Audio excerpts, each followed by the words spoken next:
మరి దేవుడు మనందరికీ కూడా చాలా చక్కటి యొక్క జ్ఞానం ఇచ్చాడు, ఒక అర్థం చేసుకునే యొక్క మనసు ఇచ్చాడు. అన్నీ కూడా ఇచ్చినప్పటికీ కూడా మనం కొన్ని సందర్భాల్లో వాటిని వాడం, మనం దాన్ని సరిగ్గా యూజ్ చేసుకోకపోవడం వల్ల మనకి ఎంతో నష్టం జరుగుతుంటుంది.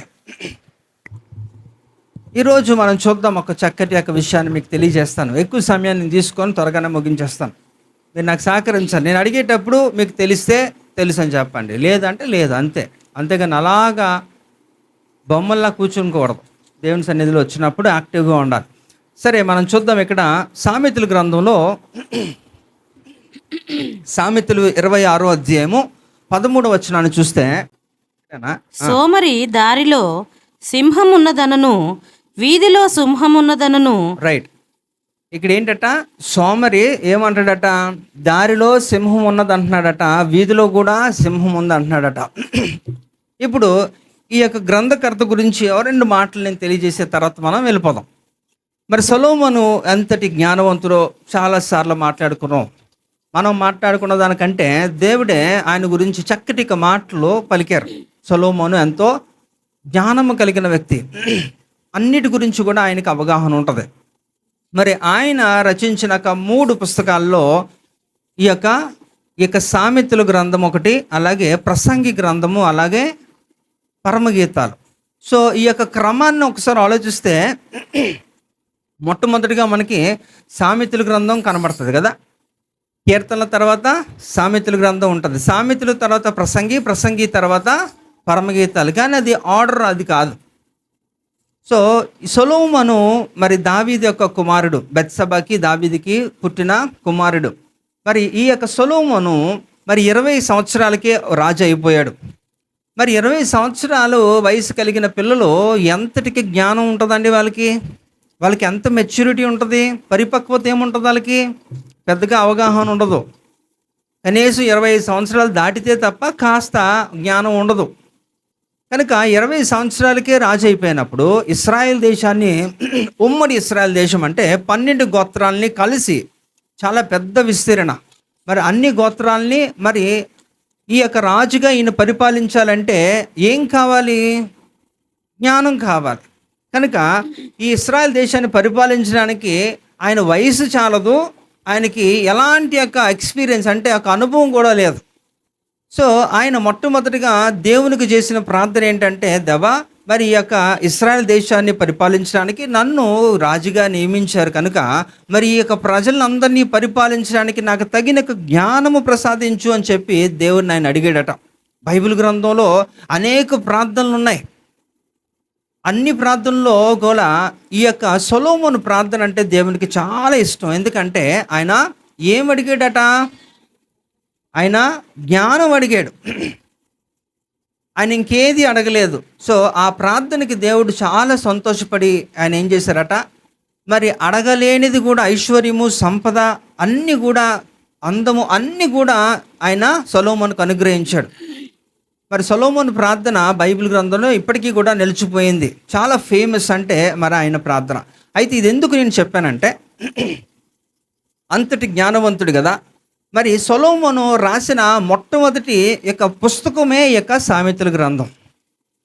ఆయన చిన్న వయసులోనే ఆయన రాజు అయిపోయాడు. అయితే ఆ జ్ఞానం గురించి మీరు 31 అధ్యాయాలు ఉంటాయి సామెతల్లో, మీరు గమనిస్తే అందులో ఎంతో జ్ఞానం దాగి ఉంటుంది. మీరు కానీ తెలుసుకోవాలని ఆసక్తిగా ఉంటే మాత్రం మీరు చదువుతున్న కొలది అనేక విషయాలు దేవుడు అందులో తెలియజేస్తూ ఉంటాడు.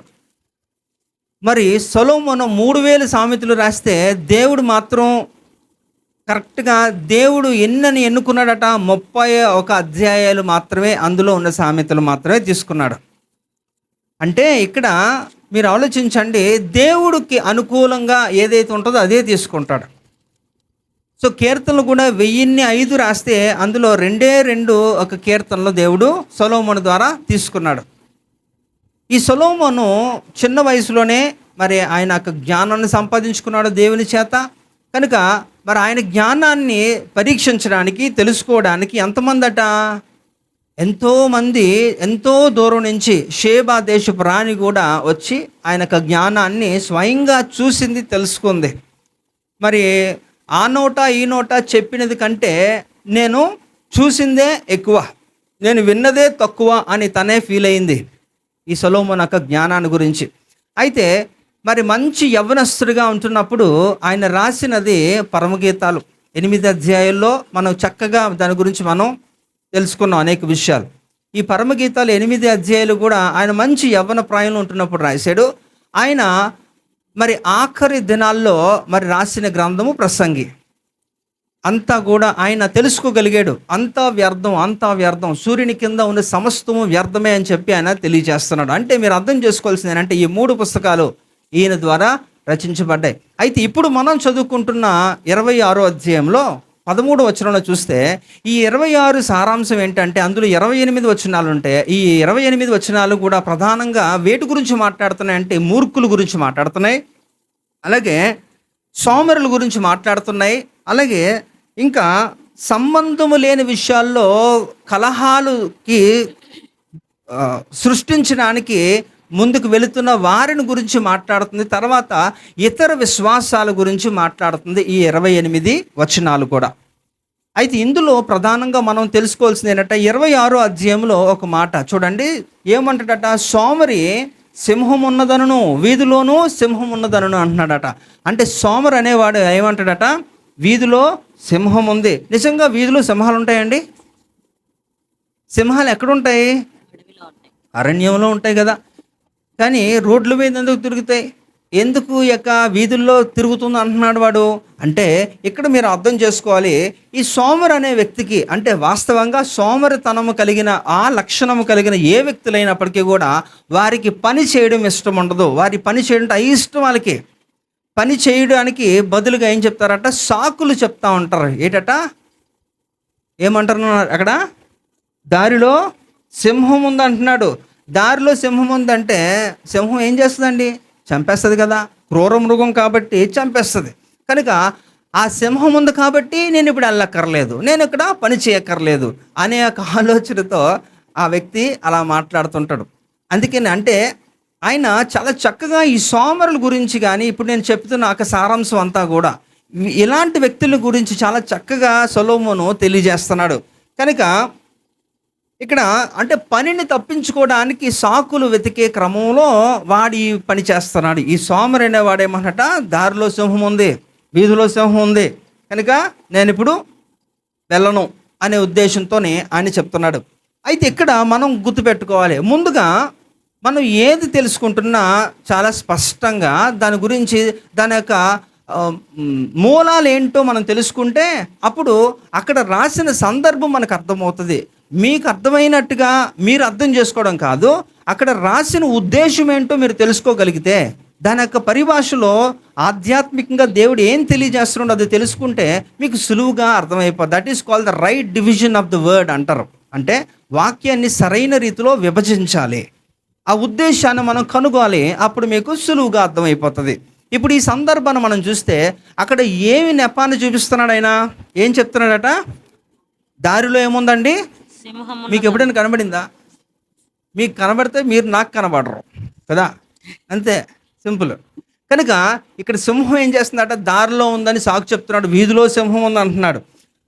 ఇక్కడ వాస్తవంగా సింహం గురించి మనం మాట్లాడితే చాలామందికి ఒకవేళ తెలిస్తే ఓకే, తెలియకపోతే మాత్రం ఖచ్చితంగా ఈ యొక్క వ్యత్యాసాలు మీరు తెలుసుకోవాలి. సింహం అనగానే మీకు గుర్తొచ్చేది ఏంటి? అది జంతువు, ఇంకా క్రూర మృగం, ఇంకా అడవికి రాజు, అవునా, కింగ్ ఆఫ్ ది జంగల్. ఇంకా ఏమన్నా పోలికలు ఉన్నాయా బైబిల్లో సింహం గురించి?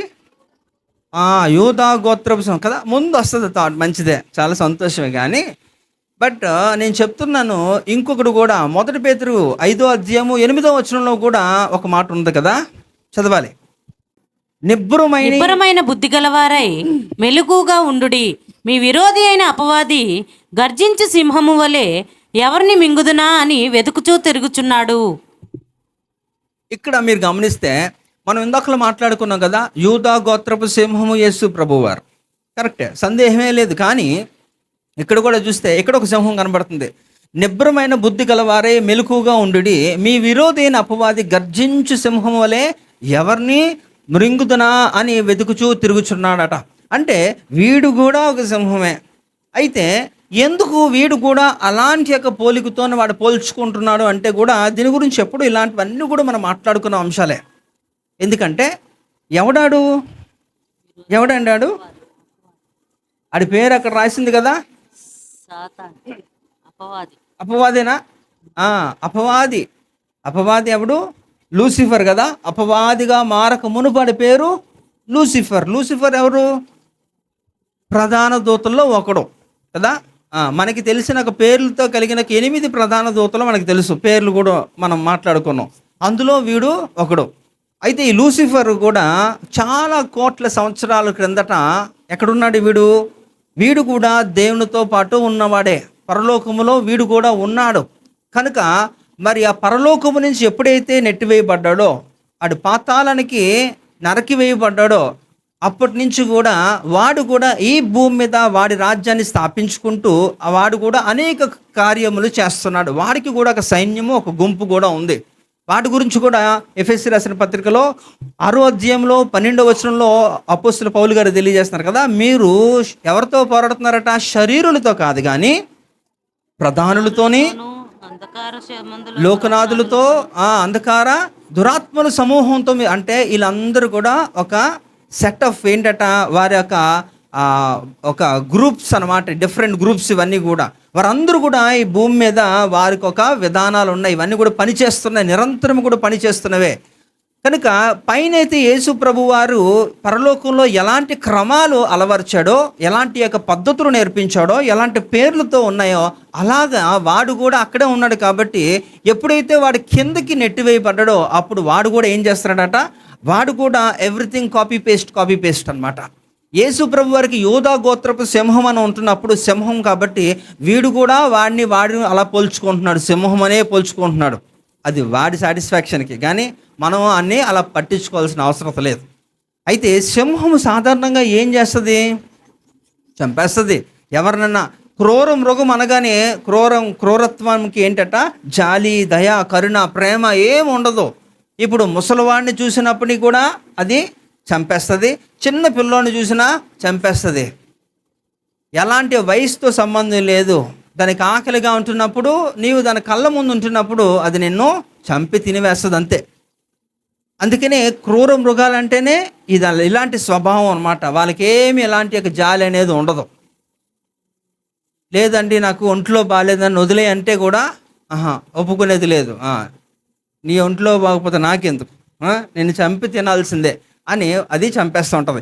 అయితే ఇక్కడ కూడా సాతాను కూడా అదేనండి. అందుకనే చూడండి, యోహాను సువార్త 10వ అధ్యాయం 10వ వచనంలో చూస్తే వాడు ఎందుకు వస్తాడట? 3 పనులకు వస్తాడంట. వాడు ఏం పనికి? నీకు అన్నం తినిపించడానికి, స్నానం చేయించడానికి, ఇంకా దొంగతనమును, హత్యను, నాశనమును చేయుటకు వచ్చును గాని మరి దేనికి రాడు. దేనికి వస్తాడండి వాడు? దేనికి వస్తాడు? దొంగతనం. సో మీరు ఏదైనా కోల్పోయారా? చాలా విషయాల్లో చాలా కోల్పోయి అంటారు, అది వాడి పనే. గుర్తుపెట్టుకోండి, అమూల్యమైన విషయాలన్నిటిని కూడా, అమూల్యమైన వాటిని వాడు దొంగిలిస్తాడు. మనకు అమూల్యమైనది ఏంటి? రక్షణ కదా. ఆ రక్షణని వాడు దొంగిలించడానికి అవకాశం ఉంది. కాబట్టే అపోస్తలుడు పౌలు గారు ఫిలిప్పీ 2:12 ఆ మాట తెలియజేస్తున్నారు. ఏంటట, నీ సొంత రక్షణని భయముతోనూ వణుకుతోనూ జాగ్రత్తగా కొనసాగించుకోండి అంటున్నాడు. ఎందుకంటే అది పోయే అవకాశం లేకపోలేదు కనుక జాగ్రత్త అని ఒక హెచ్చరిక చేస్తున్నాడు అపోస్తలుడు పౌలు. అయితే ఇక్కడ వీడు చూస్తే వీడు కూడా సింహమే. వీడు కూడా ఏం చేస్తారట? అయితే ఇక్కడ మనకి ఏంటి మాట్లాడుకోవాలంటే, సోమరి ఏమంటున్నాడట, దారిలో సింహం ఉంది అంటున్నాడు, వీధిలో సింహం ఉంది అంటున్నాడు. ఆ సింహము ఈ సింహము అసలు ఏంటి? ఆ సింహం స్టోరీ తెలుసుకుంటే మనకి కొంత క్లారిటీ వస్తుంది. ఇప్పుడు దీని గురించి తెలుసుకోవడానికి యెషయా గ్రంథాన్ని మనం వెతకాలి. చూడండి, ఇక్కడ యెషయా గ్రంథం 35వ అధ్యాయము 8-9 వచనాలు. అక్కడ దారిగానున్న రాజమార్గము ఏర్పడును, అది పరిశుద్ధ మార్గం అనబడును. అది అపవిత్రులు పోకూడని మార్గము, అది మార్గమున పోవారికి ఏర్పరచబడును. 3 లైనను దానిలో నడుచుచు త్రోవను తప్పకయుందురు. అక్కడ సింహం ఉండదు, క్రూర జంతువులు దాన్ని ఎక్కవు, అవి అక్కడ కనబడవు. విమోచింపబడిన వారే అక్కడ నడుచుదురు. యెహోవా విమోచించిన వారు పాటలు పాడుచు తిరిగి సియోనుకు వచ్చెదరు. అంటే ఇక్కడ మీరు గమనించండి, ఒక మార్గం ఉందట. కరెక్ట్గా గమనిస్తే అక్కడ దారినున్న రాజమార్గము ఏర్పడనున్న అది పరిశుద్ధ మార్గం అనబడును. అంటే ఒక మార్గం ఉంది, రాజమార్గం ఎలాంటిదట? పరిశుద్ధమైనదట. అది అపవిత్రులు పోకూడని మార్గము. అంటే ఆ పరిశుద్ధమైన మార్గములో అపవిత్రులు వెళ్ళరు అంట. అయితే ఆ మార్గమున పోవు వారికి ఏర్పరచబడును మూడు లైనను దానిలో నడుచుచు త్రోవ త్రప్పక యుందురు, అక్కడ సింహం ఉండదు. అంటే ఈ పరిశుద్ధమైన రాజమార్గములో ఏముండదట? సింహం ఉండదు. ఎందుకంటే అది ఎవరి కొరకు నిర్మించబడింది? పరిశుద్ధుల కొరకు నియమించబడింది. అంటే ఆ మార్గంలో సింహం ఉండదట. అక్కడ ఇంకా ఏం చెప్తున్నారట చూడండి, క్రూర జంతువులు దాన్ని ఎక్కవు, అవి అక్కడికి కనబడవు. విమోచించబడిన వారే ఎవరండి ఇక్కడ? విమోచించబడిన వారే, యేసు ప్రభు రక్తము ద్వారా శుద్ధీకరించబడి యేసు ప్రభుని సొంత రక్షకుడిగా అంగీకరించిన ప్రతి వ్యక్తి కూడా విమోచించబడిన వారే. వారికే రక్షణ ఉంది, వారికే ఏముందట? రాజమార్గము. కాబట్టి యేసు ప్రభువుని అనుసరిస్తున్న వారు, నీతిగా పరిశుద్ధంగా ఉంటున్న వారు, వారి మార్గములో ఏముండదట? సింహం ఉండదు. హల్లెలూయా. మరి సింహము వీడికి కనబడుతుందట. ఈ సోమరు ఏమంటున్నాడట? వాడి దారిలో మాత్రం సింహం కనబడుతుందట. ఏమంటున్నాడు? ఇంకా వీధిలో సింహం ఉంది, దారిలో సింహం ఉంది అంటున్నాడు వాడు. అంటే ఇక్కడ మీరు గమనించండి, దీన్ని బట్టి చూడగల సింహము పరిశుద్ధమైన మార్గములో మనకి కనబడదట. ఇంకా సోమరు యొక్క జీవితంలో పరిశుద్ధత ఉండదు. సోమరి జీవితంలో పరిశుద్ధత ఉండదు. ఎందుకు ఉండదో కూడా మనం చూద్దాం. ఎందుకు ఉండదు అంటే, వాడు కష్టపడడానికి ఎప్పుడు కూడా ఇష్టపడ్డు. పరిశుద్ధమైన జీవితం ఎవరైతే జీవిస్తారో వాటి కొరకు శ్రమ పడతారు. ఇప్పుడు యోసేపు గురించి మనం మాట్లాడుకుంటే, యోసేపు ఎన్ని కష్టాలు పడ్డాడండి. 7 సంవత్సరాలు చేయని నేరానికి మరి ఆయన ఐగుప్తు చెరలో ఉన్నాడు కదా. ఇంకా ఆయనలో ఎలాంటి యొక్క తప్పు లేకపోయినప్పటికీ కూడా ఆయన్ని ఎన్నో నిందలు అవమానాలు కూడా ఈ యొక్క యోసేపు పడ్డాడు. ఎందుకని? కేవలం ఆయన ఏది కాపాడుకోవాలనుకుంటున్నాడు? ఆయన పరిశుద్ధతని కాపాడుకోవాలనుకుంటున్నాడు. కాబట్టి ఈ పరిశుద్ధతకి సరైన నిర్వచనంగా మాట్లాడితే యోసేపు ఒక క్లాసికల్ ఎగ్జాంపులే, ఒక చక్కటి ఒక మాదిరికరమైన ఒక క్యారెక్టర్ అనే మనం మాట్లాడుకోవాలి. ఇలాంటి వ్యక్తి ఏం చేస్తాడట? ఇక్కడ రాజమార్గం గురించి మాట్లాడుతున్నప్పుడు అది పరిశుద్ధులకే, అది పరిశుద్ధమైనది అంటున్నప్పుడు అందులో సింహము ఉండదు. కానీ ఇక్కడ సింహం ఉంటుందంటే ఈ సోమరికి మాత్రమే కనబడుతుంది ఆ సింహము. ఎందుకట? ఆ సింహము ఏంటట? అది అపవిత్రమైన మార్గములో వెళ్తుంది కనుక. చాలామంది ఈ కళలు, చాలా దర్శనాలని ఏదో మాట్లాడుతూ ఉంటారు. అయితే గుర్తుపెట్టుకోండి, వాళ్ళందరికీ కూడా మీకు కళలు రావడం సహజమే. మీకు అలాంటి యొక్క గిఫ్ట్ ఉందనుకోండి, చాలా వండర్ఫులే. కానీ సరైన రీతిలో దాన్ని ఇంటర్ప్రిట్ చేయగలగాలి, దాని భావం తెలపగలగాలి. అప్పుడు మాత్రమే. ఎందుకంటే సింహం అంటే కేవలము యోధా గోత్రపు సింహమే కాదు, గర్జించు సింహముగా సాతానుడు కూడా తిరుగులాడుతున్నాడు కనుక వాడు కూడా అలాంటి యొక్క బిరుదు ఉంది కనుక మనం తెలుసుకోవాలి. ఇక్కడ మనకి యెషయా క్లారిటీ ఇస్తున్నది ఏంటట? రాజమార్గములో ఏముండదంట? సింహం ఉండదు. అక్కడ క్రూర జంతువులు ఎక్కిపోవు అని కూడా ఆయన తెలియజేస్తున్నాడు. అందుకని ఇక్కడ పరిశుద్ధంగా మనం జీవిస్తున్నప్పుడు, దేవుని కొరకు శ్రమ పడుతున్నప్పుడు వారి మార్గములో ఏముండదట? అపవిత్రత ఉండదు. అంటే సాతానే ఒక సింహముగా మనకి కనబడతాడు. ఎప్పుడు మనం రాజమార్గములో లేనప్పుడు, మన అపవిత్రతలో మనం నడుస్తున్నప్పుడు మనం వాడిని ఎదుర్కోవాల్సి వస్తుంది. అందుకనే ఇక్కడ దేవుడు అలాంటి పరిస్థితి మనకు కలుగజేయకూడదు కనుక అందుకే దేవుడు ఏమంటున్నాడట? మనకి ఒక నూతనమైన మార్గాన్ని ఆయన చూపిస్తున్నాడు. ఆ మార్గంలో ఎవరైతే ప్రయాణం చేస్తారో వారికి సింహము ఎదురు పడదు.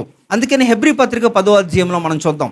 హెబ్రీ పత్రిక 10వ అధ్యాయము 19వ వచనం చూడండి. సహోదరులారా, యేసు మన కొరకు ప్రతిష్ఠించిన మార్గమున, అనగా నూతనమైనదియు జీవము గలదియును ఆయన శరీరమును తెర ద్వారా ఏర్పరచబడినదైన మార్గమున. రైట్. కాబట్టి చూడండి, ఇక్కడ దేవుడు అందరికీ కూడా తెలియజేస్తారు, సహోదరులారా, యేసు మన కొరకు ప్రతిష్ఠించిన మార్గమున అనగా నూతనమైనదియు జీవము గలదియు ఆయన శరీరము అను తెర ద్వారా ఏర్పరచబడినదైన మార్గము. అంటే ఇక్కడ ఒక వ్యక్తి ఏ విషయంలో పని చేయకుండా పని విషయంలో ఆటంకపడతాడో జరిగించడు. అంటే నీకు చెప్పిన పనిని మీరు దాన్ని పోస్ట్పోన్ చేస్తున్నారనుకోండి. కొంతమంది చెప్పగానే చేయరు, కొంతమంది చెప్పగానే టక్కుమని చేసేస్తారు, కొంతమంది చేస్తానంటారు చేయరు, కొంతమంది చెప్పరు కానీ చేస్తారు.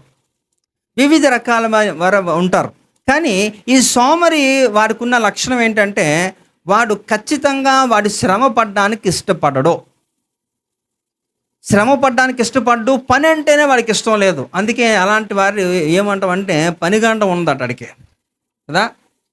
సోమరులకి ఏమంటారండి? పనిగండం, అంటే పని చేసి చచ్చిపోతాడని. సో మన చర్చిలో కూడా ఎవరు ఉన్నారా అలాంటి పనిగండాలు ఎవరికైనా ఉన్నాయా? దేవుని కృపను బట్టి అందరూ కూడా చక్కగా పని చేసుకుంటున్నారు కదా. చేసుకుంటున్నారా లేదా? కష్టపడతారు అందరూ కూడా. కానీ కొంతమంది మాత్రం ఇలాగా ఏముందట, దారిలో సింహం ఉంది, ఇంకా వీధిలో సింహం ఉందని చెప్పి ఏదో ఒక పని తప్పించుకోవడానికి అలాంటి యొక్క మాటలు పలుకుతూ ఉంటారు.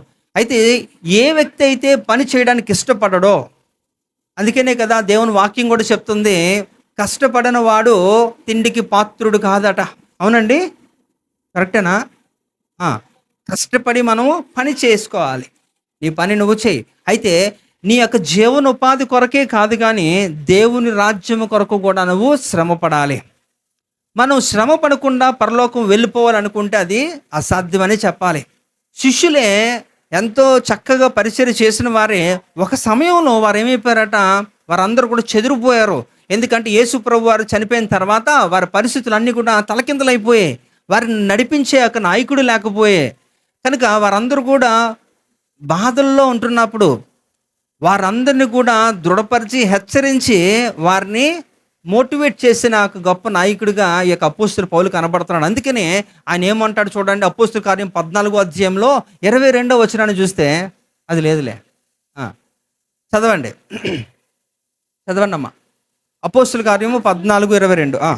శిష్యుల మనసులను దృఢపరిచి విశ్వాసమందు నిలకడగా ఉండవలననియు అనేక శ్రమలను అనుభవించి మనము దేవుని రాజ్యములో ప్రవేశింపవలననియు వారిని హెచ్చరించారు కదండి. ఎన్ని శ్రమలండి? అక్కడ నెంబర్ ఇచ్చాడా? నెంబర్ ఇవ్వలేదు కదా. అనేకం అంటే ఎన్నో ఎన్నో ఎన్నో అవన్నీ కూడా మనం ఏంటట, అవన్నీ కూడా అనేక శ్రమలు అనుభవించాలి.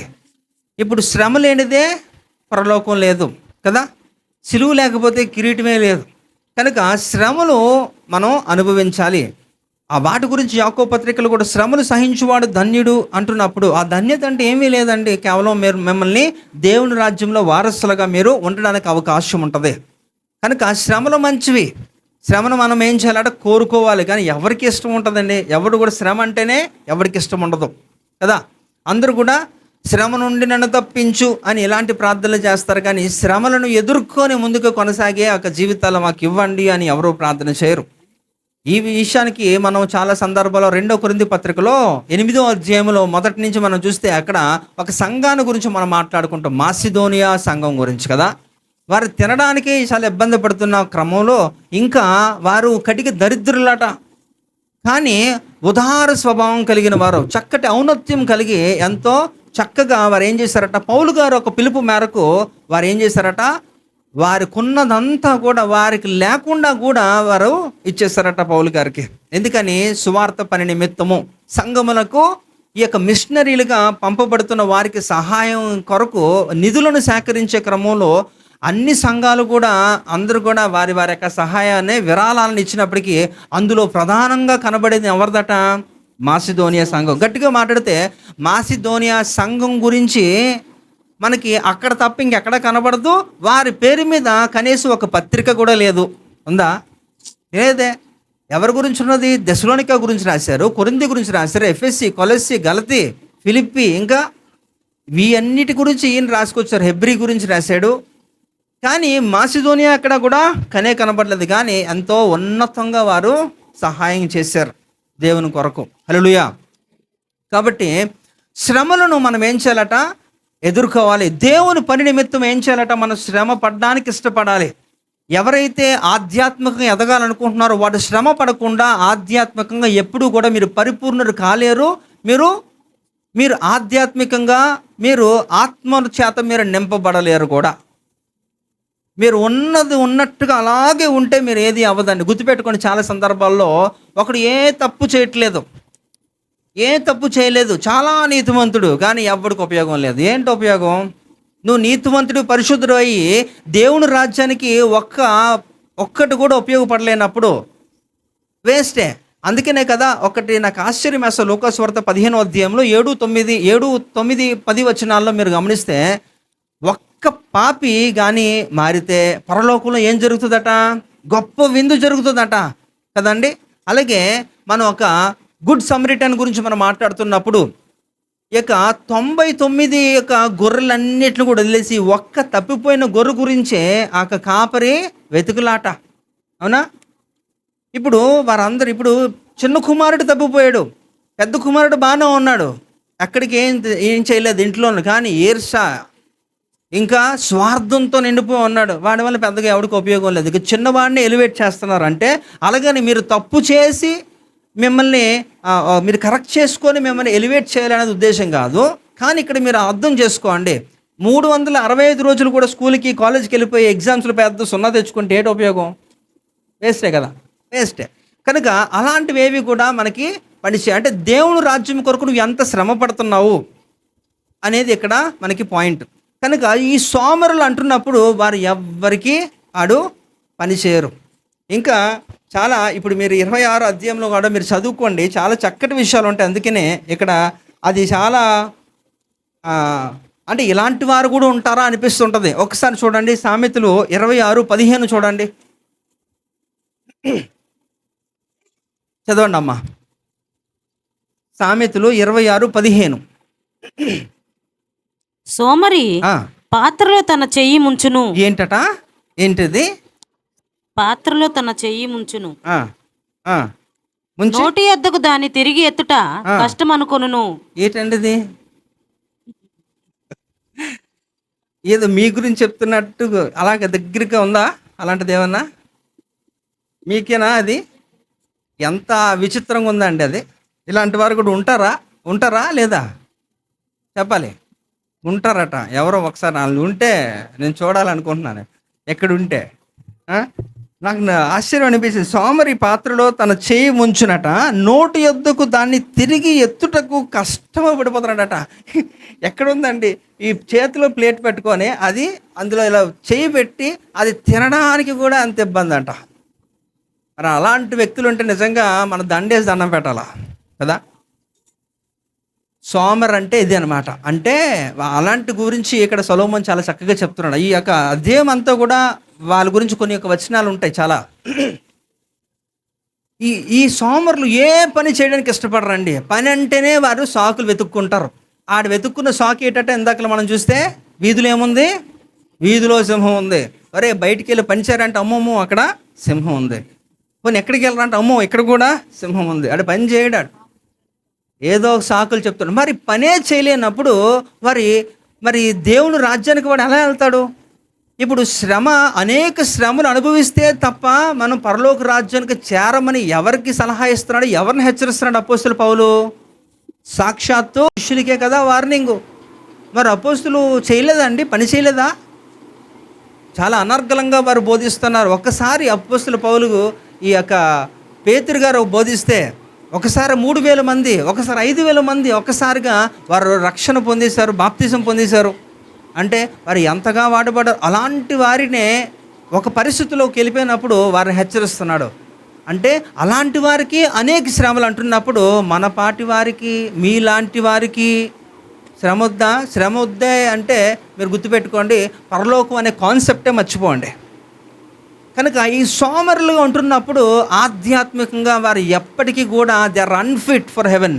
ఎందుకంటే వారు ఎప్పటికీ కూడా పరలోక నివాసులు కాలేరు. ఆ పౌరసత్వం వారు పొందుకోలేరు. మన పౌరసత్వం ఎక్కడ దాచాడు దేవుడు? పరలోకంలో. ఫిలిప్పీ 3:20 ప్రకారం మన అందరికీ కూడా ఉంది. కానీ ఎంతమంది దాన్ని అవైల్ చేసుకుంటారో, ఎంతమంది దాన్ని వాడుకుంటారో ఆ జడ్జిమెంట్ తర్వాత, ఆ తీర్పు తర్వాత తెలుస్తుంది. కనుక ఇక్కడ సోమరి గురించి అక్కడ మాట్లాడుతున్నప్పుడు అందుకనే ఇక్కడ దేవుడు చెప్తున్నాడు, మనందరికీ కూడా ఏం చేస్తున్నాడు, సహోదరులారా, యేసు మన కొరకు ప్రతిష్ఠించిన మార్గమును అనగా నూతనమైనది జీవము గలది ఆయన శరీరము అనే తెర ద్వారా ఏర్పరచబడిందట. మనందరి కొరకు ఒక నూతనమైన మార్గాన్ని దేవుడు మనకి ప్రవేశపెట్టాడు. ఆ మార్గములో వెళ్తున్నప్పుడు, ఆ రాజమార్గములో వెళ్తున్నప్పుడు, ఆ పరిశుద్ధులుగా ఎవరైతే ఉంటారో ఆ మార్గములో వారు వెళ్తున్నప్పుడు వారికి ఎన్నడూ కూడా ఈ యొక్క అపవాది అనబడిన సింహము కనబడదు. కానీ వీడికి కనబడుతుంది. వాడు అదే చెప్తున్నాడు, ఏంటట, దారిలో ఉంది, వీధిలో ఉంది అని ఊరికి గోల పెడుతున్నాడు. ఎందుకని? వాడికి ఎందుకు కనబడుతుందంటే వాడు పరిశుద్ధమైన జీవితం వారు జీవించట్లేదు కనుక. వాడి మార్గం అంతా కూడా అపవిత్రముగా ఉంది. వాడు పని చేయడానికి ఇష్టపడిన వాడు, ఆధ్యాత్మికంగా వాడు కష్టపడలేని వాడు, పని చేయడానికి ఇష్టపడలేని వ్యక్తికి ఇది ఎప్పటికీ కూడా వారు ఇలాంటి ఎదుర్కోవాలి. ఏం ఎదుర్కోవాలి? సింహాలను ఎదుర్కోవాలి. ఆ సింహం ఎదురుపడితే సింహం ఏం చేస్తుందంటే 1 పేతురు 5:8 మనం ఏం చేసామట, గర్జించు సింహము ఏం చేద్దాం అనుకుంటుందట. అంటే ఎవడు దొరికితే వాడికి ఛాన్స్ వస్తే ఇమ్మీడియట్లీగా ఏం చేస్తాట, నిన్ను మింగేస్తుంది, నిన్ను చంపేస్తుంది, నాశనము చేస్తాడు. వాడి యొక్క ఆలోచన ఎప్పుడు కూడా అదే. 3 ఏంటట, ఏం చేస్తాడు? 10:10 దొంగతనము, హత్య, నాశనము. ఈ 3 మంచివండి. ఆ 3 వాడు ఏది నీ మీద ప్రయోగించినా అది నీకు నష్టమే. అవునా? ఖచ్చితంగా నువ్వు దేవుని రాజ్యానికి చేరకుండా దూరం అయిపోవడానికి ఒక్కటి చాలు. ఆ 3 ఏది వాడినా నీ మీద. ఆడు ఏం దొంగతనం చేస్తాడు? నీ విలువైన సంపద ఏం చేస్తాడండి? మీ ఇంట్లో ఉన్న చెత్త దొంగలిస్తాడా? ఏం చేస్తాడు? విలువైనది రక్షణ. ఆ రక్షణని వారు దొంగతనం చేస్తాడు. రక్షణ లేకపోతే మనము వెళ్ళలేము కదా. కనుక మనల్ని నాశనము చేస్తాడు. దేవునికి మనకి వైరాన్ని పుట్టిస్తూ ఉంటాడు.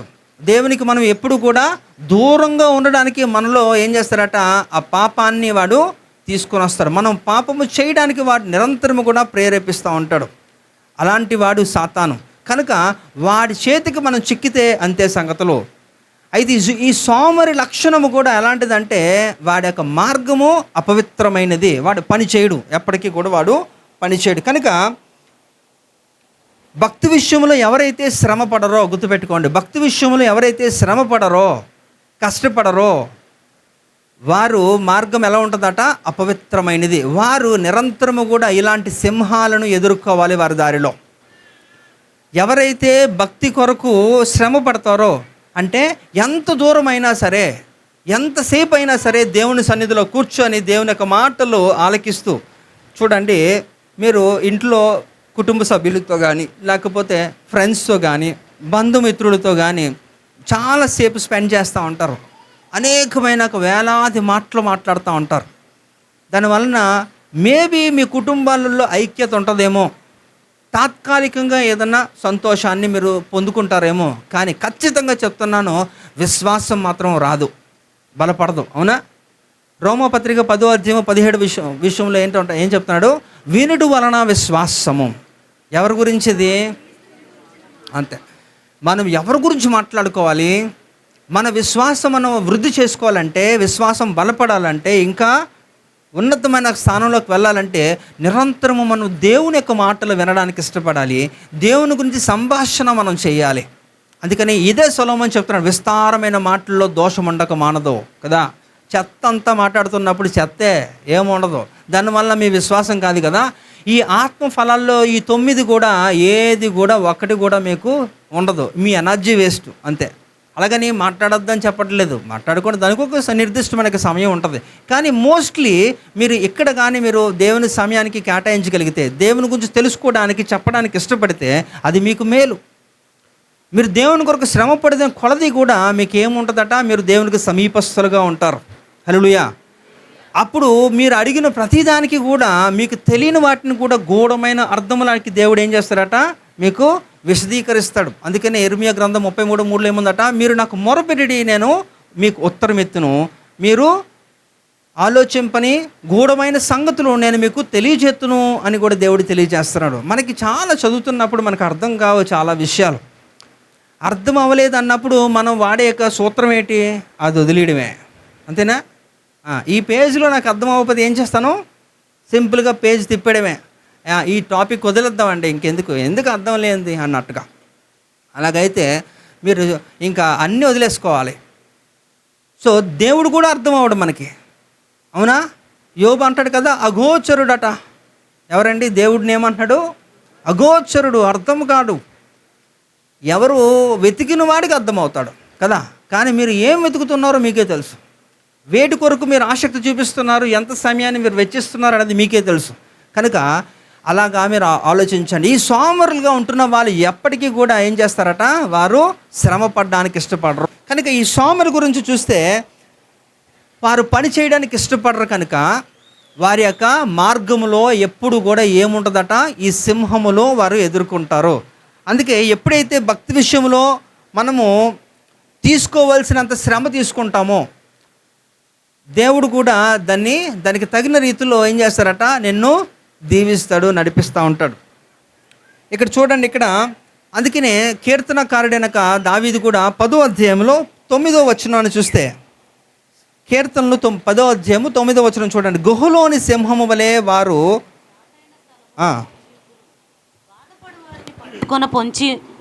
బాధపడు వారిని పట్టుకొన పొంచి ఉందురు, బాధపడు వారిని తమ వలలోనికి లాగి పట్టుకొందురు. ఇక్కడ కూడా మనకు ఒక సింహం కనబడుతుంది కదా. ఇక్కడ సాధారణంగా మీరు గమనించండి, ఈ క్రూర మృగాలన్నీ కూడా ఈ పులులు కానీ సింహాలు కానీ అవి వేటాడే ఒక ప్రక్రియ మీకు తెలిస్తే మీరు గమనించండి. టీవీలో ఇప్పట్లో బాగా టెక్నాలజీ పెరిగిపోయింది కాబట్టి మనం అన్ని వీడియోస్ మనం చూడొచ్చు. ఏదైనా ఒక జంతువును వేటాడుతుంది అనుకోండి, ఆ సింహం కానీ ఏం చేస్తుందట? ఫస్ట్ ఒక దగ్గర నక్కి ఉంటుంది, అవునా? మాటు వేస్తుంది అన్నమాట. అలా చూస్తుంది, చూసి వాడికి తెలియకుండా సడన్గా వాటి మీద అటాక్ చేస్తుంది. అంటే ఆ ప్రే అంటే ఆ జంతువుకి తెలీదు ఏమవుతుందో కూడా, సడన్గా వచ్చేస్తుంది అన్నమాట. కనుక అందుకని ఇక్కడ 1 పేతురు 5వ అధ్యాయం 8వ వచనంలో కూడా చూస్తే, గర్జించే సింహము ఏం చేస్తాడట? ఎవరిని మృంగుదమో అని చూస్తున్నాడట. అంటే వాడు ఆల్రెడీ ఏం చేస్తున్నాడట? మీ అందరికీ కూడా ఒక ట్రాప్ చేస్తున్నాడు. వాడు ఎప్పుడు కూడా మాటు వేసే ఉంచుతాడు. మిమ్మల్ని ఎప్పుడు ఎలా సంహరించాలో అని వాడు ప్రయత్నం చేస్తూనే ఉంటాడు. వాడు ఎక్కడున్నాడు? అని లేడు కదా అనుకుంటున్నారేమో మీరు, కానీ వాడు కూడా అలా తిరుగుతూనే ఉంటాడు. అందుకని యోబు గ్రంథంలో మనం చూస్తే వాడు ఒక్క దగ్గర ఉండడండి. యోబు గ్రంథం 1వ అధ్యాయం 6వ వచనంలో చూస్తే, 5, 6 వచనాలు చూడండి. అక్కడ దేవుడు అడుగుతాడు, ఎక్కడి నుంచి వచ్చారా అని అడిగితే వాడు ఏం చెప్తున్నాడు సమాధానం? చదవండి. అన్ని స్క్రీన్ మీద వేయలేను, ఎందుకంటే కొన్నే ఫిక్స్డ్, ఆ తర్వాత అన్నీ ఆటోమేటిక్గా వస్తాయి. అలా అమ్మా, యోబు గ్రంథం 1వ అధ్యాయము 5, 6 వచనాలు చూడండి. వారి విందు దినములు పూర్తిగాగా యోబు తన కుమారులను పాపము చేసి తమ హృదయములలో దేవుని దూషించిరేమో అని వారిని పిలువనంపించి వారిని పవిత్రపరిచి అరుణోదయమును లేచి వారిలో ఒక్కొక్కని నిమిత్తమై దహన బలి నర్పించుచూ వచ్చెను. యోబు నిత్యము అలాగున చేయుచుండెను. దేవదూతలు యెహోవా సన్నిధిని నిలుచుటకై వచ్చిన దినమొకటి తటస్థించెను. ఆ దినమున అపవాదియగు వాడు వారితో కలిసి వచ్చెను. యెహోవా, నీవు ఎక్కడి నుండి వచ్చితివని వారిని అడగగా, నీవు ఎక్కడి నుంచి వచ్చావు అని అడిగాడట. అపవాది, భూమి మీద అటు ఇటు తిరుగులాడుచు అందులో సంచరించుచు వచ్చితినని. ఓకే, చాలమ్మా. ఏంటట? అటు ఇటు భూమి మీద తిరుగుతున్నాడంట. అందుకే వాడికి ఇప్పుడు యేసు ప్రభు వారికి 198 పేర్లు ఉన్నాయని చెప్పాను కదా. అలాగే సాతానికి ఎన్ని ఉన్నాయో నాకు తెలియదు, కానీ వాడికి కూడా చాలా పేర్లు ఉన్నాయి. వాటి గురించి కూడా నేను పరిశీలన చేస్తున్నాను ఏంటనేది. అందులో ఒకటి ఏంటంటే లోక సంచారి, లోకాధికారి గురించి నేను విన్నాము కదా. లోక సంచారి అంటే లోకంలో సంచారం చేస్తుంటాడు అటు ఇటును కూడా. ఇప్పుడు ఎవరన్నా అన్నారు అనుకోండి మిమ్మల్ని, ఏట్రా లోక సంచారం అన్నారు అనుకోండి, అంటే మిమ్మల్ని ఏమని పిలుస్తున్నారు? వాళ్ళు ఎవరని పిలుస్తున్నారు? అపవాది అన్నమాట. ఆడి పని ఏంటంటే అటు ఇటు మీ ఇంట్లో ఏం జరుగుతుంది, ఈడింట్లో ఏం జరుగుతుంది, ఆడింట్లో ఏం జరుగుతుంది, ఈడింట్లో ఏం జరుగుతుంది, ఇవే తెలుసుకోవాలన్నమాట. అంటే ఇలాంటి స్వభావం ఉన్న వ్యక్తులు కూడా అలాంటి కేటగిరీలోకి వెళ్ళిపోతారు కదా. కనుక ఎక్కడ కూడా మనం ఆలోచించాం. వాడు ఏం చేస్తాడట? గుహలోనే ఏం చేస్తాడట? సింహం వలె వారు చాటైన స్థలముల్లో పొంచి ఉందురు. అంటే ఎక్కడో తెలియని ఒక ప్రదేశంలో అలాగా దాక్కొని ఉంటారట. సడన్గా నిన్ను ఒక్కసారి అటాక్ చేస్తారు వాళ్ళు. అందుకని ఎప్పుడైతే నీ భక్తి విషయంలో నువ్వు సోమరిగా ఉంటావో, అసలు శ్రమ పడవో, తెలుసుకోవో, వెళ్ళవో, ఏమీ చేయవు, అలాంటిగా ఉంటున్నప్పుడట సాతాను పొంచి ఉంటాడు. గుర్తుపెట్టుకోండి, ఈ సోమరులుగా ఉంటున్న ఎవరైతే అలాంటి లక్షణము కలిగి ఉన్నారో వారికి ఎప్పటికైనా సరే ప్రమాదం ఉంది. అందుకని ఇక్కడ ఈ యొక్క సొలొమోను కూడా ఈ సామెతల 6లో కూడా ఒక మాట చెప్తాడు, సోమరి చీమల యొద్దకు పోయి ఏం చేయాలా, నడతను నేర్చు. ఏం చేయాలండి, చీమలను చూసి ఏంటో చంపేయాలనా, వాడి నడతను వాటిని చూసి నేర్చుకో అవి ఏం చేస్తున్నాయి అనేది. కనుక ఈ సోమరులు కష్టపడరు, ఇష్టం లేదు. సో ఆధ్యాత్మికంగా శ్రమ నొందని ప్రతివాడు కూడా సోమరే. వాడి మార్గం ఎప్పుడు కూడా అపవిత్రమైనదే. వాడు ఎప్పుడు కూడా నిరంతరము కూడా ఇలాంటి యొక్క సాతాను అనబడిన సింహములను ఎదుర్కోవాలి వాడు. గుర్తుపెట్టుకోండి, ఒకసారి సింహానికి మనం చిక్కితే నీ పని అయిపోయింది ఇంకా, అవునా. సింహానితో పోరాడి గెలిచిన వారు అనేసి అంటే ఎవరు, సంసోను, అలాగే దావీదు, వీళ్ళు తప్ప మనకి ఎక్కడ ఇంకెవరు కనబడరు. కనుక వాళ్ళ పరిస్థితి వేరు. ఇప్పుడు కానీ బై మిస్టేక్ మీరు కానీ చిక్కుకున్నారనుకోండి, అంతే, మనం ఒక దినంకి రెడీ చేసుకోవాలి కదా, పలానా తారీఖు అని నా దగ్గరికే రావాలా ఆ తారీఖు గురించి. కనుక మనం అలాంటి సింహానికి చిక్కుకోకూడదు. అది లోకానుసారమైన జంతు సింహమైనా, ఈ యొక్క ఆధ్యాత్మిక పరిభాషలో మాట్లాడుతున్న సాతానుడైనా సరే రెండూ ప్రమాదమే. కనుక గుర్తుపెట్టుకోవాలి, సోమరుగా మనం ఉంటే మనము ఎంతో నష్టపోతాం, అన్ని విధాలుగా మనం నష్టపోతూ ఉంటాం. కనుక వారి మార్గం ఎప్పుడు కూడా అపవిత్రమైనదే. కనుక పవిత్రమైన రాజు మార్గములో మనం విమోచించిన జనములకే అది సాధ్యపడుతుంది.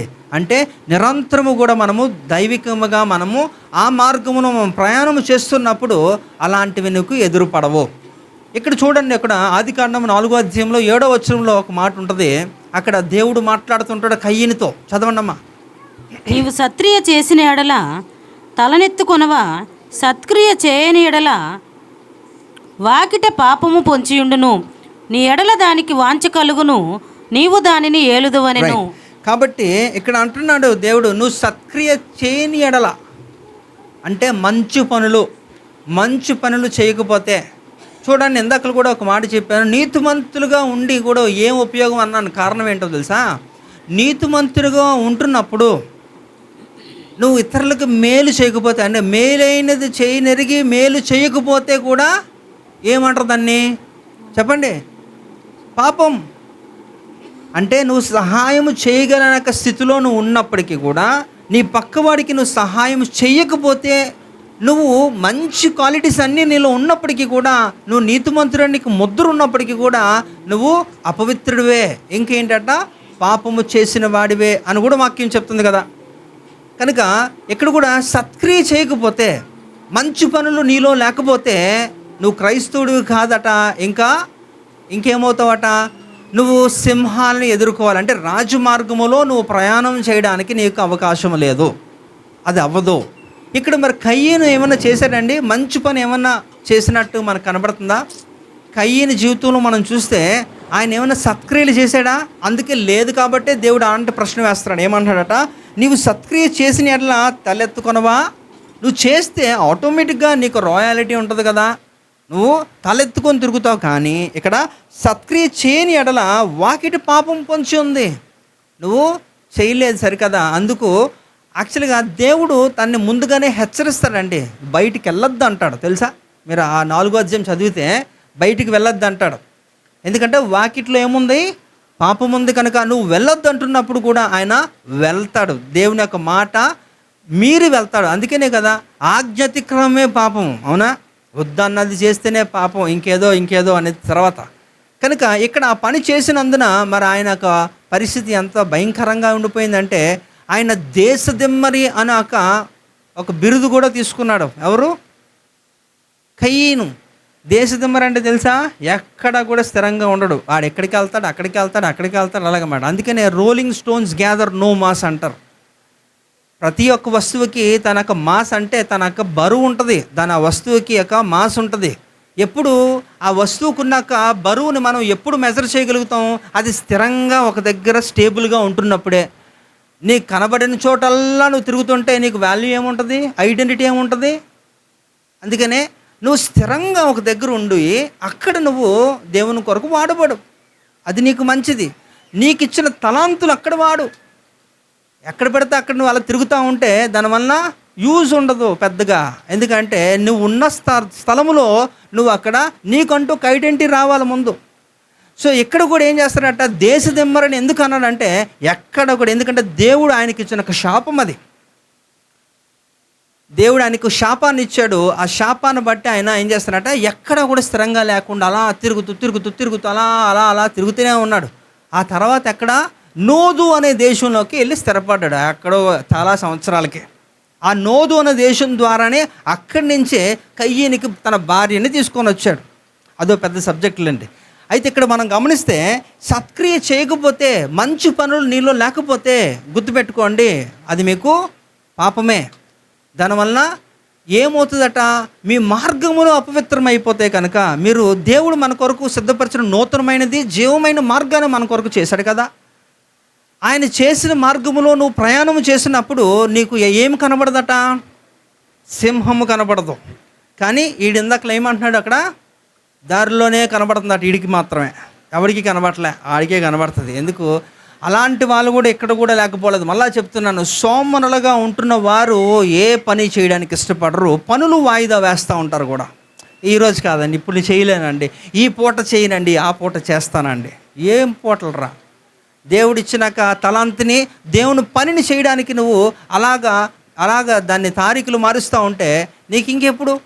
ఈరోజు మేబీ ఒక చక్కటి యొక్క దేవుడు నీ కొరకు సిద్ధపరిచిన ఒక మంచి ఉపదేశం ఉందనుకోండి, ఆ రోజు నువ్వు వెళ్ళలేదు. అందుకనే కదా మీరు పరమగీతాల గ్రంథంలో చూస్తే ఆయన వనములోకి వచ్చినప్పుడు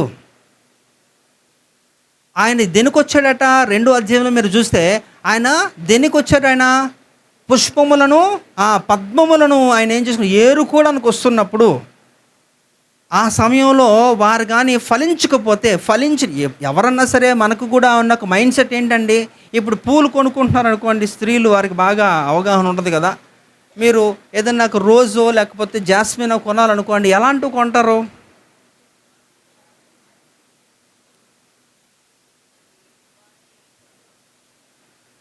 నేను వాళ్ళని అడగకూడదు, మిమ్మల్ని అడగాలి. అందుకే మిమ్మల్ని అడుగుతున్నాను. వాళ్ళ ఆతృతగా ఉన్నారు చెప్పేద్దామని. మీరు చెప్పండి, పర్లేదు. ఎలా ఉంటాయట? ఫ్రెష్గా ఉంటాయి. ఎలా తెలుస్తుంది ఫ్రెష్గా ఉన్నట్టు? తెల్లగా ఉంటాయినా? మల్లెపూలు తెల్లగా కాదు, నల్లగా ఉంటాయా? సరే, అంటే అది మీకు తెలుసు కదా. అంటే అలా ఉంటేనే కనుక ఈ పూలు మనం పిక్ చేసుకుంటున్నప్పుడే మనం అలాంటి యొక్క క్వాలిటీస్ మనం చూస్తాం కదా. ఇక్కడ ఫలించి మంచిగా సువాసన వెదజల్లుతున్నాక పుష్పాలనే ఎవరన్నా తీసుకుంటారు. యేసు ప్రభు వారు కూడా ఆ వనములోకి వెళ్తున్నప్పుడు అవన్నీ కూడా ఏరుకుంటున్నాడట. ఆయనకు కావాల్సినవన్నీ కూడా మొగ్గలుగా ఉంటేనే వదిలేస్తున్నాడు. ఆ ఆకులుగా ఏంటంటే ఆ పెటల్స్ అంటారు కదా, అంటే ఆ రెక్కలో అన్నీ విరిగిపోయిన వాటి కూడా వదిలేస్తున్నాడు. ఫలించి చక్కగా మంచిగా అందంగా మంచి యొక్క పరిమళం ఉంటున్న వాటిని అన్నిటి కూడా ఏరుకొని తీసుకొని వెళ్ళిపోతున్నాడు. ఆయన వచ్చు క్రమంలో గుర్తుపెట్టుకోండి, యేసు ప్రభువారు రాకడ అతి సమీపంగా ఉంటున్నప్పుడు మీరు ఫలించే వారిగా ఉంటేనే, మీరు ఒక పరిమళ సువాసన వెదజల్లుతున్న వారుగా ఉంటేనే మిమ్మల్ని ఆయన బుట్టలో వేసుకొని తీసుకొని వెళ్తాడు, లేదంటే వదిలేస్తాడు. సాధారణ మనం కూడా అలాంటే కదా, అలాంటి మైండ్ సెట్టే. ఎందుకు అలాంటి మైండ్ సెట్ అంటే మనము ఆయన యొక్క స్వరూపంలో తయారు చేయబడిన వారు కాబట్టి ఇట్స్ ఎ డిఫాల్ట్ అన్నీ కూడా చాలా మట్టుకు. కనుక ఇక్కడ కూడా మీరు చూడండి, మంచి పనులు సత్క్రియలు కానీ చేయకపోతే వారి మార్గము అపవిత్రముగా ఉంటుంది. అపవిత్రంగా ఉంటున్నప్పుడు ఖచ్చితంగా వాడు అపవాది అనే సింహాన్ని వాడు ఎదుర్కోవాలి అనేది కూడా మీరు తెలుసుకోండి. కనుక క్రైస్తవుడు ఎప్పుడు కూడా మంచి క్రియలు కలిగి ఉండాలి. అందుకని యాకోబు పత్రికలో దాని గురించి చాలా విస్తారమైన విషయాలు రాయబడ్డాయి. సత్క్రియలు ఎలా చేయాలి, సత్క్రియ అంటే అసలు ఏంటి అనేది కూడా, భక్తి అంటే ఏంటి, ఇవన్నీ కూడా మరి యేసు ప్రభు ఒక సహోదరుడు చాలా చక్కగా రాశాడు. ఇవన్నీ కూడా మీరు చదువుకోండి తర్వాత క్రమంలో. కనుక ఇవన్నీ కూడా మనం తెలుసుకుంటున్నప్పుడు ఇంకేం చేయాలట చూడండి. మొదటి సమూయేలు గ్రంథం 17వ అధ్యాయంలో 34వ వచనం చూడండి. అందుకు దావీదు సౌలుతో ఇట్లనెను, మీ దాసుడనైన నేను నా తండ్రి యొక్క గొర్రెలను కాయిచుండా సింహమును ఎలుగుబంటియును వచ్చి మందలో నుండి ఒక గొర్రె పిల్లను ఎత్తుకొని పోవుచుండగా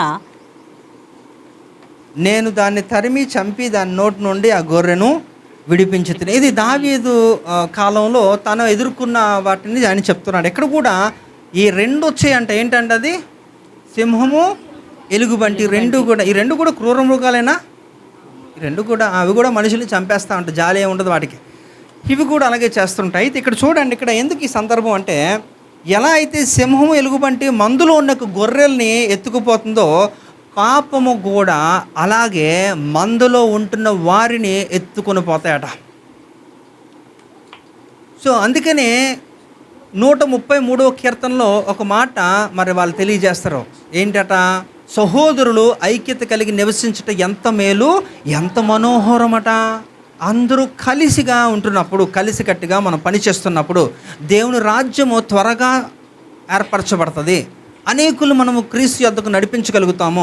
మన అందరం కలిసి ఉంటున్నప్పుడు వారు ఏకకాలంలో ఒక్కలుగా వారు లేరంటే 125 మంది కూడా వారు ఏం చేస్తారట, మేడగదిలో వారు అందరూ ప్రార్థించుండగా ఆఖరి దినమున ఏం జరిగిందట, పరిశుద్ధాత్ముడు బలమైన గాలి వలె వీచాడట. ఇంకా వారి యొక్క తలల మీద ఏముందట, అగ్ని నాలుకల చేత విభాగించబడిన రీతిలో ప్రతి ఒక్కరు కూడా ఆత్మపూర్ణులయ్యారట. ఇంకేం చేశారు, వారు అన్ని భాషల్లో మాట్లాడి సాగిరి. వారంతా కూడా అందరూ కలిసి గట్టిగా ఉంటున్నప్పుడు దేవుని యొక్క అగ్ని అలా దిగుతుంది. మీకు నచ్చిన రీతిలో ఉన్నది నలుగురిలో కూడా 4 దారులుగా ఉంటున్నప్పుడు, వివిధ రకాలుగా పరస్పరంగా విభేదాలు ఉంటున్నప్పుడు, మీరు కలిసికట్టుగా లేనప్పుడు అది సాధ్యపడదు. అయితే ఈ మంద అంతా కూడా ఒక దగ్గర ఉంటున్నప్పుడు ఆ మందను చెదరగొట్టడానికి 2 బయలుదేరాయండి, సింహము, ఎలుగుబంటి. వారు 2 వచ్చినప్పుడు అంటే ఆ మందను అలా గమనిస్తున్నాయి, అలా అటాక్ చేయడానికి ఒక సమయాన్ని వాటి ఫిక్స్ చేసుకున్నాయి. కాబట్టి ఇక్కడ కూడా పాపము కూడా మన జీవితంలో ఏం చేస్తాట, ప్రవేశించడానికి మంచి క్రియలు లేనప్పుడు పాపము ఆటోమేటిక్గా నీ జీవితంలో ప్రవేశం చేస్తాడు. కనుక పాపం వల్ల జీతము మరణం అంటున్నప్పుడు మనము అలాంటి స్థితిలోకి వెళ్ళకూడదు. కనుక దేవుడు మనకి చేస్తున్నాడు ఏంటట, మనము ఏం చేయాలి, సత్క్రియలు, మంచి పనులు మనము చెయ్యాలి అనేది కూడా దేవుడు తెలియజేస్తున్నాడు. అప్పుడు మన మార్గంలో అలాంటి ఒకవి అపవిత్రమైనవి మనకి కనబడవు అని కూడా తెలియజేస్తున్నాడు. అలాగే 1 తిమోతి పత్రిక 3వ అధ్యాయం 7వ వచనం కూడా చూస్తే, మరియు అతడు నిందపాలై అపవాది ఊరిలో పడుకుంటున్నట్లు సంగమునకు వెలుపటి వారి చేత మంచి సాక్ష్యం పొందిన వాడై ఉండవలెను అంటున్నాడు. ఇక్కడ తిమోతి అనే యవనస్తుడికి అపోస్తలుడు పౌలు గారు చక్కటి యొక్క ఉపదేశాన్ని ఇస్తూ చెప్తున్నారన్నమాట. ఎందుకంటే దేవుని యొక్క పరిచర్యలో ఉంటున్న వ్యక్తులు ఎవరైనప్పటికీ కూడా, ఇంకా అలాగే క్రైస్తత్వాన్ని అభ్యసిస్తున్న వ్యక్తులుగా, క్రీస్తుని వెంబడిస్తున్న వ్యక్తులుగా కొనసాగుతున్న విశ్వాస స్థాయిలో వెళ్తున్న ప్రతి వారికి కూడా ఎదురవుతుంటాయి ఏంటట, ఈ అవమానాలు, నిందలు, ఇవన్నీ కూడా ఒక ఉరి లాంటివి అనమాట. ఇవన్నీ కూడా సాతాను తంత్రములని మనం గ్రహించాలట. వాటిని ఎదుర్కోవడానికి అంటున్నప్పుడు మనలో ఏ మంచి లేకపోతే, మనలో ఎలాంటి నీతి, మనలో ఎలాంటి పరిశుద్ధత లేకుండా వాటిని మనం ఎదుర్కోలేము. అయితే సాతానుకున్నది ఏంటంటే, ఇట్ ఈస్ నాట్ ఓన్లీ ఏంటంటే కేవలం మిమ్మల్ని నాశనం చేయడమే కాదు, మిమ్మల్ని నింద పాలు చేస్తాడు. ఈ రోజుల్లో ఈ క్రైస్తత్వం అందరూ కూడా నిందలో పడుతున్నారు. మీరు వీడియోస్ రీసెంట్గా చూస్తే మరి దైవజనులుగా పిలువబడుతున్న మరి జాన్ వెస్లీ వారి యొక్క భార్య అయిన బ్లెస్సీ వెస్లీ మీద కూడా అంటే రూమర్ క్రియేట్ చేస్తున్నారు. చూసారు, 10 లక్షలు తీసుకొని ప్రవీణ్ పగడాల గారి కేసులో వీరు కూడా వారు సహకరించారని చాలా ఉదంతాలు వస్తున్నాయి.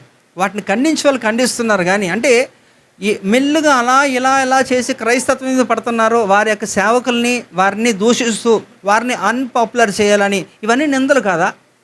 నిందలే. ఇలాంటివన్నీ కూడా ఇంకా రానున్న రోజులు ఇలాంటివి ఇంకా ఎక్కువ అవుతాయి. గుర్తుపెట్టుకోండి. ఎందుకంటే ఎవరిని మృంగుదమా అని చెప్పి వాడు ఏం చేస్తున్నాడట, వాడు ఎదురు చూస్తున్నాడు.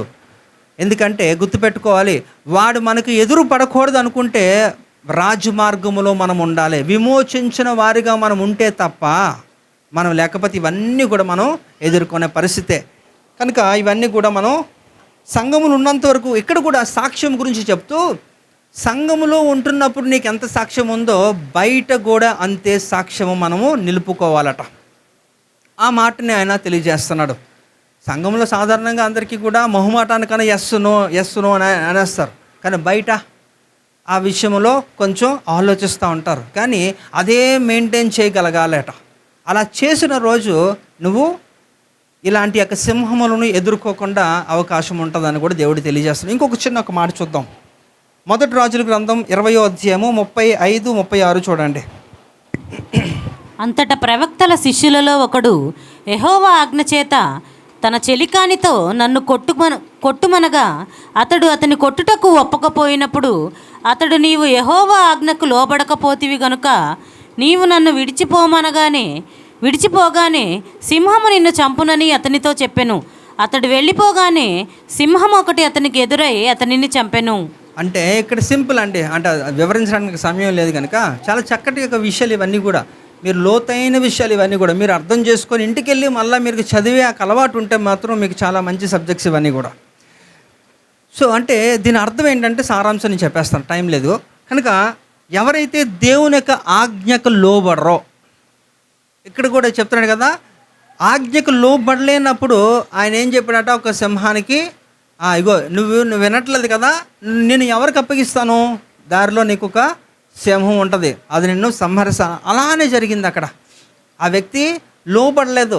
ఆజ్ఞ అతిక్రమమే పాపము అంటున్నప్పుడు, పాపములో వచ్చి జీతము మరణం అంటున్నప్పుడు ఖచ్చితంగా మరణము మిమ్మల్ని ఏలుతుంది, గుర్తుపెట్టుకోవాలి. కనుక ఆ వ్యక్తి మాట వినలేనందున ఆయన ఎవరికి అప్పగించబడ్డాడు, సింహముకు అప్పగించబడ్డాడు. సింహము ఆయన చేసిందట, పొంచి ఉంది కాబట్టి ఆయన్ని చంపి తినివేసింది. అందుకనే మనము దేవునికి ఆజ్ఞకి నిరంతరము లోబడేవారుగా ఉండాలి. అందుకనే ఆత్మఫలం ఏమనగా అనేక 9 యొక్క విషయాలు మనం తెలుసుకున్నాం. అందులో ఒక మాట ఉంటుంది, చదవండి ఒకసారి. గలతీయులు 5:22లో ప్రేమ, సంతోషము, సమాధానము, దీర్ఘశాంతము, దయాళత్వము, మంచితనము, విశ్వాసము, సాత్వికము, ఆశానిగ్రహము. ఈ సాత్వికం అనేది 2వ లెవెల్ అని చెప్పాను నేను. మొదటి లెవెల్ ఏంటి, విధేయత, అంతేనా? అంతే. విధేయతకి నెక్స్ట్ లెవెల్ సాత్వికం. కాబట్టి ఈ విధేయత అంటే లోబడే ఒక తత్వము, మాట వినే తత్వము లేకపోతే వాడు సాతానికి అప్పగించబడతాడు, సింహము వాడిని మింగివేస్తుంది అనేది ఇక్కడ సారాంశం. ఇంకా మనం చూస్తే కనుక మనం ఎన్ని సంవత్సరాలుగా మనం సంఘానికి వస్తున్నాం అనేది పక్కకు పెట్టండి. సీనియారిటీ అసలు ఎప్పుడూ కన్సిడరేషన్ ఉండదు.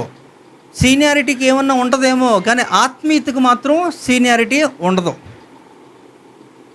ఆ క్రమంలో కానీ మీరు చూసుకున్నట్లయితే మీ రక్షణ అనుభవం ఎంతకాలం అంటే ఒక్కొక్కళ్ళగా ఉంటుంది. ఒక 25 సంవత్సరాలు, 20 సంవత్సరాలు, 15 సంవత్సరాలు ఉంటుంది.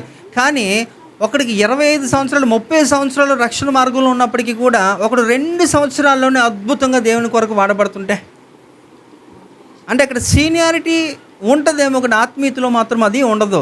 అంటే పొందుకున్న వాడికి పొందుకున్నంత, అవునా? ఎంత నువ్వు సాధన చేస్తావో, ఎంత నువ్వు నేర్చుకుని దేవుని చేత నువ్వు బలంగా వాడబడతావో అదే లెక్క. అందుకే కదా మరి మొట్టమొదటి రాజు ఎవరండి ఇశ్రాయేల్ దేశానికి? గట్టిగా చెప్పాలి. ఇశ్రాయేల్ దేశానికి మొట్టమొదటి రాజు సౌలే. కరెక్టే. అంటే నేను ఎలా గుచ్చి అడుగుతుంటాను. ఓకే, అంటే అందరికీ రాజే దేవుడు అలాగైతే, కానీ ప్రత్యేకంగా నియమించాడు కదా. ఇశ్రాయేల్ దేశానికి రాజుగా ఉండక మునుపు సమూయేలు ఒక న్యాయాధిపతిగా కొనసాగాడు కొంతకాలం. ఆ తర్వాత 20 మంది వచ్చారు, వాళ్ళ సంగతి పక్కన ఉంచండి. అంటే ఇశ్రాయేలు దేశాన్ని మొట్టమొదటిగా పరిపాలించిన రాజు సౌలే. అయితే ఆయన ఎంతకాలము రాజుగా ఉన్నాడు? 40 సంవత్సరాలని రాసింది, కానీ దేవుడి దృష్టిలో 2 సంవత్సరాలేనట.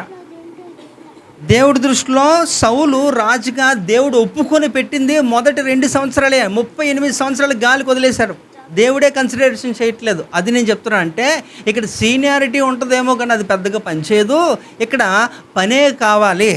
సోమరతనంగా ఉంటే కుదరదు, శ్రమపడే తత్వం ఉండాలి, ఆధ్యాత్మిక ఎంతగా ఎదిగి దేవుని రాజ్యానికి ఎంత మేలు చేసావు అన్నది కావాలి. అక్కడ ఆ లెక్కలో చూస్తే దేవుని కొరకు ఆయన శ్రమపడింది చేసింది కేవలం 2 సంవత్సరాలే. ఎవరు? సౌలు. ఆ తర్వాత మళ్ళా దావీదు వచ్చాడు, చాలా అద్భుతంగా 40 సంవత్సరాలు. ఆ తర్వాత నేనే పాలించిన ఒక 40 సంవత్సరాలు. మేము ముగ్గురం కలిపి చేసిన తర్వాత అలా కాలక్రమంలో నా కొడుకు వచ్చిన తర్వాత ఇదంతా కూడా చీలిపోయింది. రెహబాం వచ్చిన తర్వాత కదా. ఇప్పుడు చూద్దాం ఒక మాట. మొదటి రాజుల గ్రంథం 13వ అధ్యాయం 25-26 వచనాలు చూడండి. మీరు యాక్చువల్గా ఏం చేస్తారంటే, మీరు చదువుకునే అలవాటు ఉంటే నేను రెఫరెన్స్లు ఇస్తాను, మీరు ఇంటికి వెళ్ళి దాని గురించి లోతుగా విశ్లేషణ చేయండి. ఏం చేస్తారంటే మొదటి రాజుల గ్రంథం 13వ అధ్యాయం 1-20 వచనాలు నోట్ చేసుకోండి. కానీ ఇప్పుడు చదవద్దు. మీరు చదవలసింది 25-26 మాత్రమే. అప్పుడు మీకు ఇంటికి వెళ్ళినాక ఆ స్టోరీ అర్థమవుతుంది. కొందరు మనుషులు ఆ చోటుకి వచ్చి శవము మార్గమునందు పడియుండుట, సింహము శవము దగ్గర నిలిచి ఉండుటయు చూచి ఆ ముసలి ప్రవక్త కాపురమున్న పట్టణమునకు వచ్చి ఆ వర్తమానము తెలియజేసిరి. మార్గములో నుండి అతన్ని తోడుకొని వచ్చిన ఆ ప్రవక్త ఆ వర్తమానము వినినప్పుడు యెహోవా మాటను ఆలకింపక తిరుగుబడిన దైవజనుడు ఇతడే, యెహోవా సింహమునకు అతన్ని అప్పగించి ఉన్నాడు, యెహోవా సెలవిచ్చిన ప్రకారము అది అతన్ని చీల్చి చంపెను అని పలికి తన కుమారులను పిలిచి గాడిదకు నా కొరకు గంత కట్టుడని చెప్పెను. వారు అతని కొరకు గంత కట్టినప్పుడు అతడు పోయి అతని శవము మార్గమునంద పడి ఉండుటయు, గాడిదయు సింహమును శవము దగ్గర నిలిచి ఉండుటయు, సింహము గాడిదను చీల్చివేయక శవమును తినకయుండుటయు చూచి. రైట్. ఇక్కడ మీరు గమనించండి, మీరు ఇంటికి వెళ్ళి చదువుకోండి. 1-20 వచనాలు చదివితే అద్భుతమైన వివరణ ఉంటుంది. అసలు ఏంటనేది స్టోరీ మీకు అర్థమైపోద్ది. అలాగే ఇప్పుడు మనం ఈ 3 వచనాలు డీల్ చేసి క్లోజ్ చేద్దాం అన్నాను నేను. అది అర్థమైతే ఓకే, రైట్. అలాగే ఉండాలండి ఎప్పుడు కూడా, రైట్. సరే, ఇక్కడ చూస్తే 25-26 వచనాలు చూస్తే ఇక్కడ విషయం ఏంటంటే, ఇక్కడ ఇశ్రాయేల్ దేశంని మొట్టమొదటిగా 3 రాజులు పరిపాలించారు కదా. ఒకడు సొలొమోన్. ఈ సొలొమోన్ తర్వాత ఈ 10 గోత్రాల్లో ఏంటి చీలిక వచ్చేసింది. 12 గోత్రాల్లో చీలిక. ఈ 10 గోత్రాలు ఉత్తర రాజ్యము ఇశ్రాయేల్ అని, 2 రాజ్యములు 2 కూడా దక్షిణం అనేది ఏంటట యూదా గోత్రము కింద విభజించబడింది. అంటే 2 గోత్రాలు ఒకవైపు, 10 గోత్రాలు ఒకవైపు. ఈ నార్త్ అంటే ఈ ఉత్తర రాజ్యాన్ని పరిపాలిస్తున్న రాజుల్లో మొదటి రాజు యెరోబాము. ఇప్పుడు వాడి గురించే ఇక్కడ రాయబడింది.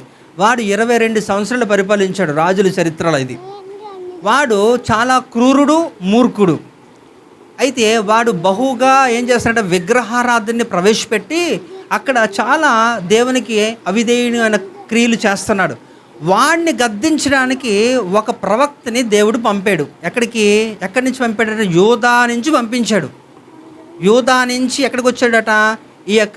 ఈ దేశానికి వచ్చాడు, ఇశ్రాయేల్ దేశానికి వచ్చాడు. వాడు వచ్చి ఆ రాజు చేస్తున్న పనుల్ని ఖండించమన్నప్పుడు మొట్టమొదటిగా మీరు 1-20 చదవమన్నాను కదా. అందులో 4వ వచనాన్ని చూస్తే అక్కడ ఆ బలిపీఠం యొద్ద ఆయన మాట్లాడుతున్నప్పుడు ఆ రాజు చెప్తాడనమాట. ఆ బలిపీఠం వైపు చేయి చూపించేలా చెప్పినప్పుడు ఆ యెరోబాము రాజు చెయ్యి ఎండిపోద్ది, చూస్తుండగానే ఎండిపోద్ది. దాన్ని మరలా నువ్వు నాకు నీ దేవుణ్ణి పూజించి నాకు ఇది చెయ్యి అంటున్నప్పుడు, కార్యం చేయి అంటున్నప్పుడు ఆ ప్రవక్త ప్రార్థన చేసినప్పుడు మళ్ళీ చెయ్యి మామూలు అయిపోద్ది. అక్కడ వరకు బాగానే ఉంది. స్టార్టింగ్లో వాడు బాగున్నాడు, కానీ తర్వాత దేవుని ఆజ్ఞకు లోబడక వాడు అలా చేస్తున్నప్పుడు ఆ దేశంలోనే ఒక ముసలి ప్రవక్త ఉన్నాడు. ఇక్కడ వాటి గురించి నేను స్టడీ చేస్తే ఆ ముసలి ప్రవక్త పేరు రాయబడలేదు. ఆ దేవుని చేత పంపబడిన ఒక ప్రవక్త, ఆ బేతేలు నుంచి వెళ్ళిన వాడు ముసలి ప్రవక్త, యూదా నుంచి వచ్చిన వాడు ఒక యవనస్తుడైనాక దేవుని ప్రవక్త. వీరిరువురు కూడా.